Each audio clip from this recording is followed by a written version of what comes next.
going on, everybody? Thank you as always for checking in.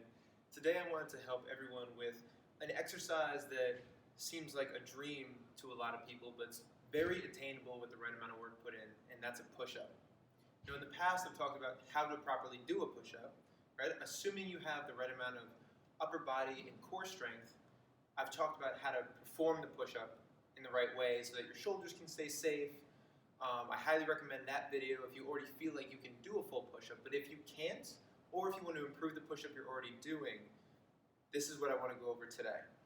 Now, I'm going to show you one really huge exercise that's changed the way a lot of people have been able to look at push-ups and progressing through them, and I want to talk over a few things that should feel like fundamentals so that that push-up is a lot more attainable.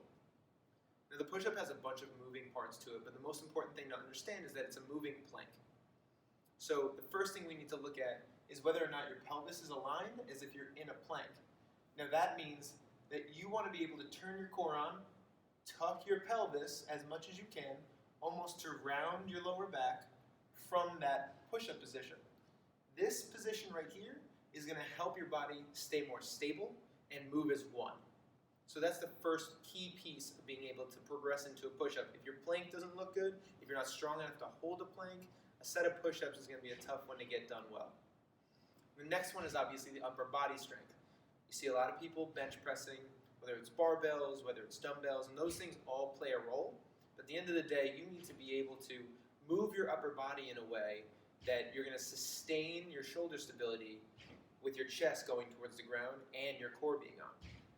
So we need our core stability, we need our upper body shoulder stability, and then we need to be able to link them together. Now, some people like to, and I see this in a lot of class settings or a lot of people that take their class exercises out onto the floor, which is taking their push-up down to their knees. That is a great way of doing a push-up with a low lever so that you feel like you're getting the mechanics down, but you're not truly gaining the strength you're going to need once those knees come off the ground. So this is what I'd like for everyone to do instead. I want to be able to take your push-up and flip it on its head, okay? I want you, instead of worrying about going down to the ground and coming back up, I just want you to control that movement from the top down. And as slowly as you can, go from that full push-up position down to the ground, right? Because most of us, and we might hit the floor kind of fast, but most of us are able to go down, right? That's not the hard part. The hard part of a push-up is getting back up. Now, to develop that strength, if you work your push-up eccentrically, meaning from the top down, and you slowly do it, control it as best you can, you'll learn to do a push-up much faster. Now, check this video out. Get a good idea of what that looks like. You start from the top, core is engaged, and you're looking just like a plank. You take it from the top down nice and slowly, and you try to sustain good form as best you can all the way down. Elbows are in the right place, and as you go down, you're almost thinking about as if you're doing a cable row, a barbell row, a TRX row. You're bringing your shoulder blades together behind you.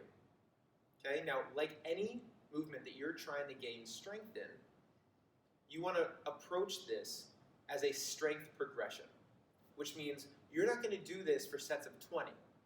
You're going to do this for sets of 3 or 4, maybe 8, unless you're working on more endurance for your arms. But if you want the strength building, you want to focus on tempo, going nice and slow on the way down. Think about a 3, 4, 5 second count on the way down, maybe even pausing right before your chest hits the ground. Now, I would recommend using a pad, as you see in the video, just for the sake of if you come down pretty quickly, you don't hurt yourself. But this eccentric push-up can lead to building that strength and then being able to work back up. It's a progressive body weight exercise so that you learn isometrically how to use your body.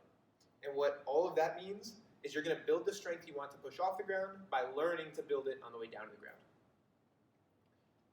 Other exercises that could go well with this, of course, this is a progression. So as I said, you could go off your knees, though I'm not a big proprietor for doing push-ups off your knees at all.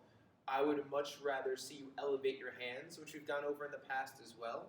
Elevate your hands onto a 12-inch, an 18-inch, 24-inch box, whatever you need to feel comfortable to get the mechanics down. At the end of the day, If your mechanics are bad, it doesn't matter how slow you go down towards the ground. You're either going to set yourself up for future injury, or you're never going to build the proper amount of strength.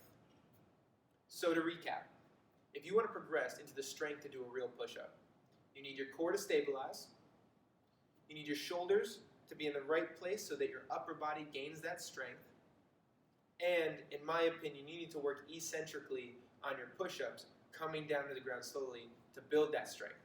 Remember, we're not working endurance here for the most part. We want to look at 3, 4, 5, or 6 reps in a set. Treat it as a strength exercise because it is. And after a while, you'll be able to bang out some push-ups. If you have any questions, comments, or figure out how to work this into a program, let me know either below or on Instagram at JCodeFit, and I'll talk to you all very soon.